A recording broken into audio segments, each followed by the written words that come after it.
کر رہے ہوتے ہیں پابندی سے، پیسے دے کے جم والوں کو یہ سب کچھ کر رہے ہوتے ہیں. کیوں؟ کہ انہیں پتہ ہے کہ جسم کی فاضل چربی جو ہے اور اضافی مادہ جات جو ہیں وہ ختم ہو رہے ہیں اور میرا جسم توانا، چست اور تندرست ہو رہا ہے. تو وہ اس سختی کو پیسے دے کر بھی گوارا کرتے ہیں. اور ہمیں اگر یہ محسوس ہو جائے کہ یہ لوگوں کے تلخ رویے، لوگوں کی باتیں اور یہ آنے والی تکلیفیں، یہ بیماریاں، یہ سب کچھ ہمارے گناہ گھٹاتی ہیں، تو ہم تو پیسے دے کے لوگوں کو کہیں کہ لوگ ہمیں تنگ کریں اور ہمارے گناہ مٹ جائیں. تو اس لیے وہ تو مہربانی ہے ان کی جو اذیت دیتے ہیں، تکلیف پہنچاتے ہیں، اس لیے کہ اس کے بدلے میں گناہ دھل رہے ہوتے ہیں اور اندر صاف ہو رہا ہوتا ہے. یہ کوئی میرا بتایا ہوا اور بیان کردہ فلسفہ نہیں ہے. حضرت ابو سعید خدری اور حضرت ابو ہریرہ رضی اللہ تعالیٰ عنہ وہ فرماتے ہیں ہم نے حضور سے سنا کہ مومن کو جو تکلیف، بیماری، پریشانی، صدمہ، دکھ، اذیت پہنچتی ہے، اللہ اس کے بدلے میں اس کے گناہوں کو ختم کر دیتا ہے. دکھوں کے بدلے میں یہ صلہ ملتا ہے تو دکھ تو پھر اچھے ہی ہوئے نا، دکھ تو پھر باطن کو سنوارنے والے ہی ہوئے نا. تو میاں صاحب نے تبھی تو کہا تھا کہ دکھ قبول محمد بخشا، راضی رہن پیارے.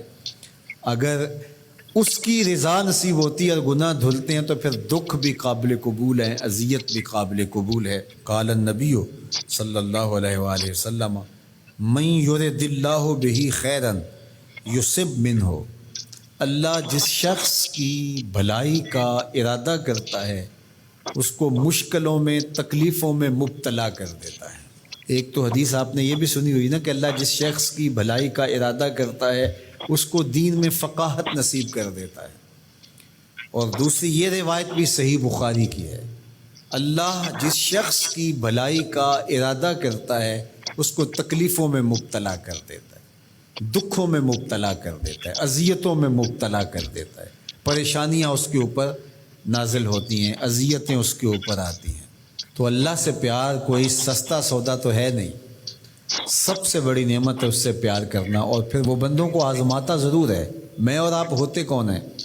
پیغمبروں کو آزمایا گیا ہے. حضرت ابراہیم علیہ السلام اللہ کے خلیل ہیں. خلیل کہتے ہیں گوڑے یار کو.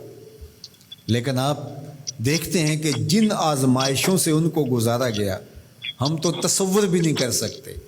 بیٹے کی گردن پہ چھری رکھ کے ذبح کرنے کا کہا، یہ الگ بات ہے کہ بعد میں وہاں دمبا رکھ دیا گیا، لیکن انہوں نے تو چھری پھیر دی تھی بیٹے کی گردن پہ.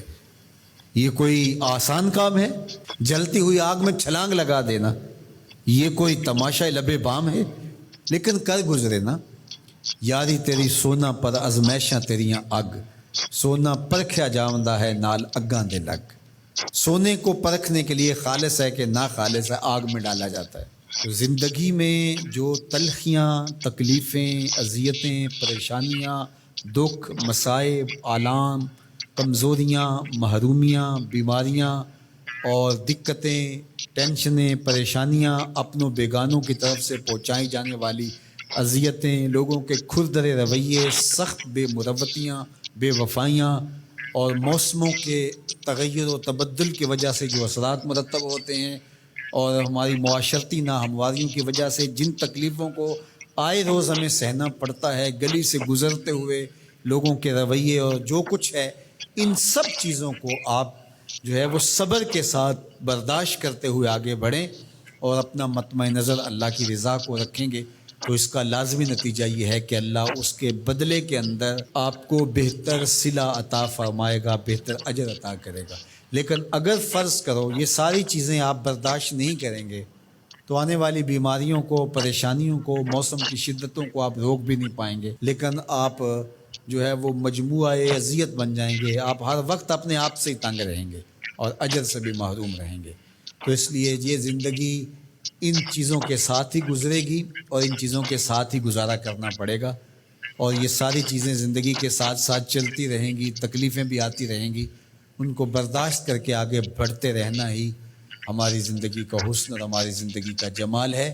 لقد خلقنا الانسان فی کبد، انسان کو پیدا ہی مشقت میں رہتا کیا گیا ہے، لیکن اس کے باوجود جب وہ ان ساری چیزوں کو اللہ کی رضا کے لیے گوارا کرتا ہے کہ کوئی بات نہیں، یہ سب کچھ میرے مالک کی طرف سے ہے اور یہ میری زندگی کے سسٹم کا حصہ ہے، اور وہ آگے بڑھتا چلا جاتا ہے تو زندگی اس کے لیے آسان ہوتی چلی جاتی ہے، ورنہ زندگی اتنی تلخ کہ قدم نہیں اٹھایا جاتا اور ہر وقت بندہ ان مصائب سے نکلنے نہیں پاتا۔